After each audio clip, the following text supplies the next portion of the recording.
على سيد الأنبياء والمرسلين أما بعد فأعوذ بالله من الشيطان الرجيم بسم اللہ الرحمن الرحیم۔ سامعین محترم، الحمدللہ عز و جل ہر ہفتے کو سیرت مصطفیٰ صلی اللہ تعالی علیہ وآلہ وسلم پر گفتگو کی جاتی ہے، اور ہم یہ سلسلہ جو ہے شروع سے لے کر یعنی آپ صلی اللہ علیہ وسلم کی ولادت سے لے کر، اور نیت ہے کہ آپ کے وصال مبارک تک جتنے بھی آپ کی سیرت کے واقعات ہیں ان کو بیان کریں گے انشاءاللہ، اگر زندگی باقی رہی تو ہمارا جو سوشل میڈیا پہ بھی الحمدللہ یہ ریکارڈ ہوتا ہے، یوٹیوب پہ بھی یہ کلپس موجود ہیں، تاکہ سیرت مصطفیٰ پر یعنی کہ اگر ہم دیکھنا چاہیں یا پڑھنا چاہیں یا سننا چاہیں تو ہم سن سکتے ہیں۔ تو آج ہم حضور علیہ السلام کی بچپن کی ادائیں اور حضرت آمنہ رضی اللہ تعالیٰ کی وفات کے متعلق اور بھی انشاءاللہ بہت کچھ بیان کرنے کی سعادت حاصل کروں گا۔ درود پاک پڑھ لیجیے۔ الصلاۃ والسلام علیکہ یا رسول اللہ وعلی آلہ واصحابہ یا حبیب اللہ۔ جب حضور اقدس صلی اللہ تعالی علیہ وآلہ وسلم حضرت حلیمہ رضی اللہ تعالی عنہا کے گھر سے مکہ مکرمہ پہنچ گئے اور اپنی والدہ محترمہ کے پاس پہنچ گئے، تو نبی پاک صلی اللہ تعالی علیہ وسلم اپنی والدہ کے پاس رہنے لگے۔ ام ایمن جو آپ کے والد ماجد کی باندی تھی، آپ صلی اللہ تعالی علیہ وسلم کی خدمت کرتی تھی، کپڑے وغیرہ آپ کو وہی پہناتی تھی، یعنی سارے جو دیکھ بھال کے معاملات ہیں حضرت ام ایمن رضی اللہ تعالی عنہا کرتی تھی۔ اور نبی پاک صلی اللہ تعالی علیہ وآلہ وسلم کے والد ماجد کی طرف سے میراث میں حضرت ام ایمن جو ہے ملی تھی، اور یہی آپ کو کھانا کھلاتی تھی، کپڑے وغیرہ پہناتی تھی۔ اور ان کا نام جو ہے اصل نام برکتہ ہے، ام ایمن کا نام اصل برکتہ ہے۔ اور نبی پاک صلی اللہ تعالی علیہ وآلہ وسلم نے اپنے آزاد کردہ غلام حضرت زید بن حارثہ رضی اللہ تعالی عنہ کے ساتھ ان کے کیا، حضرت زید بن حارثہ کے ساتھ حضرت ام ایمن کا، اور جس سے حضرت سیدنا اسامہ بن زید رضی اللہ تعالی عنہ پیدا ہوئے۔ اور اگر حضور علیہ السلام کے بچپن کے حوالے سے بات کی جائے تو حضرت حلیمہ رضی اللہ عنہا کا بیان ہے کہ آپ صلی اللہ تعالی علیہ وسلم کا جھولا یا آپ کا جھولا جو ہے نا فرشتے جھلا رہے ہوتے، فرشتے آپ کو لوریاں دے رہے ہوتے تھے۔ اور آپ فرماتی ہیں کہ جب نبی پاک صلی اللہ تعالی علیہ وسلم آپ چاند کی طرف اشارہ کرتے، جس طرف آپ انگلی گھماتے جاتے چاند کا رخ اسی طرف مڑتا جاتا، یعنی چاند اسی انگلی کے اشارے سے حرکت کرتا جاتا۔ تو یہ میرے محبوب علیہ السلام کی انگلی کا کمال ہے کہ جس طرف اٹھاتے ہیں چاند ادھر ہی مڑ جاتا ہے۔ اور آپ فرماتی ہیں کہ نبی پاک صلی اللہ علیہ وسلم کی زبان مبارک جب کھلی، سب سے اول جو کلام کیا تو وہ کیا تھا؟ وہ یہ کلام تھا کہ اللہ اکبر اللہ اکبر الحمدللہ رب العالمین وسبحان اللہ وبکرۃ واصیلا، سبحان اللہ بکرۃ واصیلا۔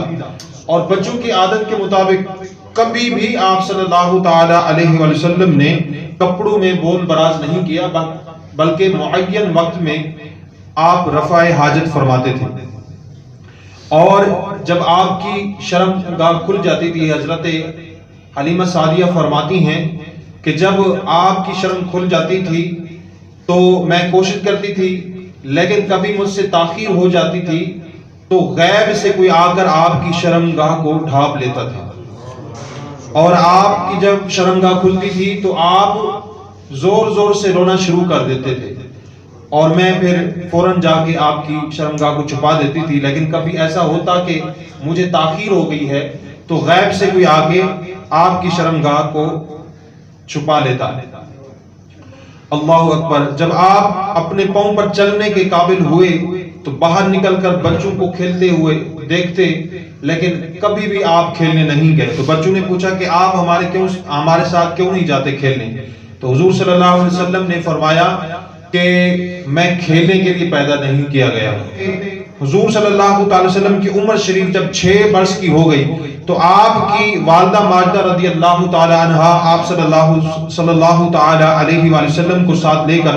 مدینہ منورہ آپ کے دادا کے ننھیال بنو عدی بن نجار میں رشتہ داروں کی ملاقات کے لیے اور اپنے شوہر کی قبر کی زیارت کے لیے تشریف لے گئے۔ حضور صلی اللہ تعالی وسلم کے والد ماجد کی باندی ام ایمن بھی اس سفر میں آپ کے ساتھ تھی۔ وہاں سے واپسی پر ابوا نامی گاؤں میں حضرت بی بی آمنہ رضی اللہ تعالی عنہا کی وفات ہو گئی اور وہیں مدفون ہوئی، اور والد ماجد کا سایہ تو ولادت سے پہلے ہی اٹھ چکا تھا۔ اب والدہ ماجدہ کی آغوش سے شفقت کا خاتمہ بھی ہو گیا، لیکن حضرت بی بی آمنہ رضی اللہ تعالی عنہا کا یہ در یتیم جس آغوش رحمت میں پرورش پا کر پروان چڑھنے والا ہے، وہ ان سب ظاہری اسباب تربیت سے بے نیاز ہے۔ حضرت بی بی آمنہ رضی اللہ تعالی عنہا کی وفات کے بعد حضرت ام ایمن رضی اللہ تعالی عنہ آپ صلی اللہ تعالی وسلم کو مکہ مکرمہ لائی اور آپ کے دادا عبد المطلب کے سپرد کیا، اور دادا نے آپ کو اپنی آغوش تربیت میں انتہائی شفقت اور محبت کے ساتھ پرورش کیا، اور حضرت ام ایمن رضی اللہ تعالی عنہا آپ کی خدمت کرتی رہی۔ اور جب آپ صلی اللہ تعالی علیہ وآلہ وسلم کی عمر شریف 8 برس کی ہو گئی تو آپ کے دادا عبد المطلب کا بھی انتقال ہو گیا۔ تو دیکھیں، جب حضور علیہ السلام ابھی شکم مادر میں ہیں تو آپ کے والد کا انتقال ہو جاتا ہے۔ پھر حضور علیہ السلام کی جب عمر 6 برس کی ہوتی ہے تو آپ کی والدہ کا بھی انتقال ہو جاتا ہے، اور جب حضور علیہ السلام کی عمر شریف 8 برس کی ہوتی ہے تو آپ کے دادا حضرت عبد المطلب رضی اللہ تعالی عنہ کا بھی انتقال ہو جاتا ہے۔ تو اس کے بعد جو ہے آپ کی جو پرورش کرتے ہیں وہ حضرت ابو طالب ہوتے ہیں۔ عبد المطلب کی وفات کے بعد آپ صلی اللہ تعالی وسلم کے چچا ابو طالب نے آپ کو اپنی آغوش تربیت میں لے لیا، اور حضور علیہ السلام کی نیک خصلتوں اور دل لبھا دینے والی بچپن کی پیاری پیاری اداؤں نے ابو طالب کو آپ صلی اللہ تعالی علیہ وآلہ وسلم کا ایسا گرویدہ بنا دیا کہ مکان کے اندر اور باہر ہر وقت آپ کو اپنے ساتھ ہی رکھتے، اپنے ساتھ کھلاتے پلاتے، اپنے پاس آپ کا بستر بچھاتے، اور ایک لمحہ کے لیے بھی کبھی اپنی نظروں سے اوجھل نہیں کیا۔ ابو طالب کا بیان ہے کہ میں نے کبھی بھی نہیں دیکھا کہ حضور صلی اللہ تعالی علیہ وآلہ وسلم کسی وقت بھی کوئی جھوٹ بولے ہوں۔ میں نے کبھی نہیں دیکھا کہ آپ نے کسی کو دھوکہ دیا ہو۔ میں نے کبھی آپ صلی اللہ تعالی علیہ وآلہ وسلم کو نہیں دیکھا کہ آپ نے کسی کو تکلیف پہنچائی ہو، یا بے ہدا لڑکوں کے پاس کھیلنے کے لیے گئے ہوں، یا کبھی کوئی خلاف تہذیب بات کی ہو۔ ہمیشہ انتہائی خوش اخلاق، نیک اتوار، نرم گفتار اور بلند کردار اور اعلیٰ درجے کے پارسا اور پرہیزگار رہے۔ اور ایک مرتبہ ملک عرب میں انتہائی قحط پڑ گیا۔ اہل مکہ نے بتوں سے فریاد کرنے کا ارادہ کیا، مگر ایک حسین و جمیل شخص نے انہیں حضرت ابو طالب کے لیے کہا کہ جب ایک شخص ہمارے اندر ابو طالب موجود ہیں جو بانی کعبہ حضرت ابراہیم خلیل اللہ علیہ السلام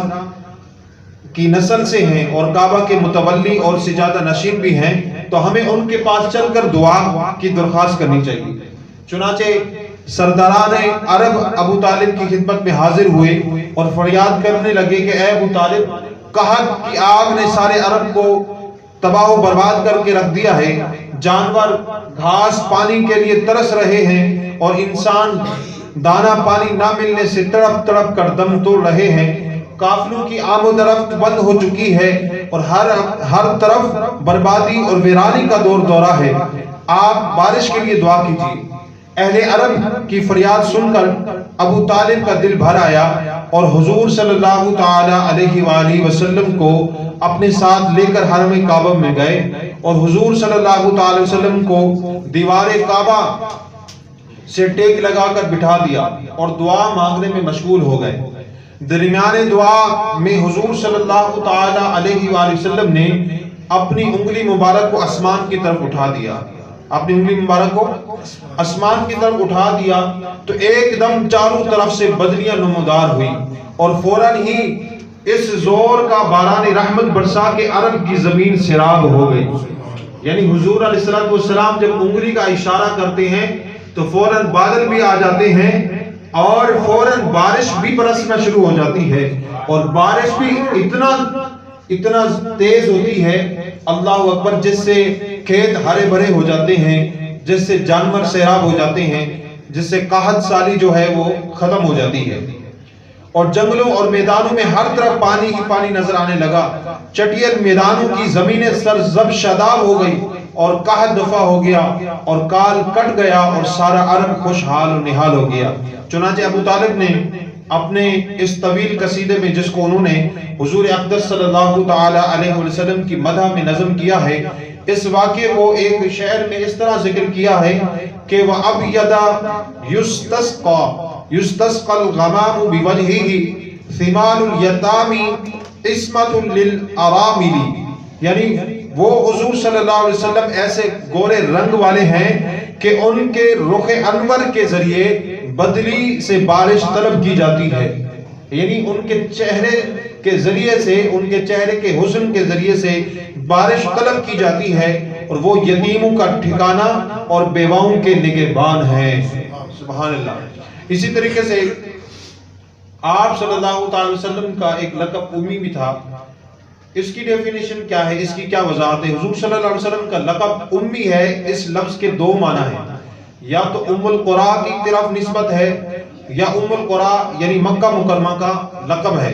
لہٰذا امی کے معنی مکہ مکرمہ کے رہنے والے، یا امی کے یہ معنی ہے کہ آپ نے دنیا میں کسی انسان سے لکھنا پڑھنا نہیں سیکھا۔ یہ حضور صلی اللہ تعالی علیہ وآلہ وسلم کا بہت ہی عظیم و شان معجزہ ہے کہ دنیا میں کسی نے بھی آپ کو نہیں پڑھایا لکھایا، مگر خداوند قدوس نے آپ کو اس قدر علم عطا فرمایا کہ آپ کا سینہ اولین اور آخرین کے علوم معارف کا خزینہ بن گیا، اور آپ پر ایسی کتاب نازل ہوئی جس کی شان یہ ہے کہ تبیان لکل شیء، یعنی ہر چیز کا روشن بیان ہے قرآن میں۔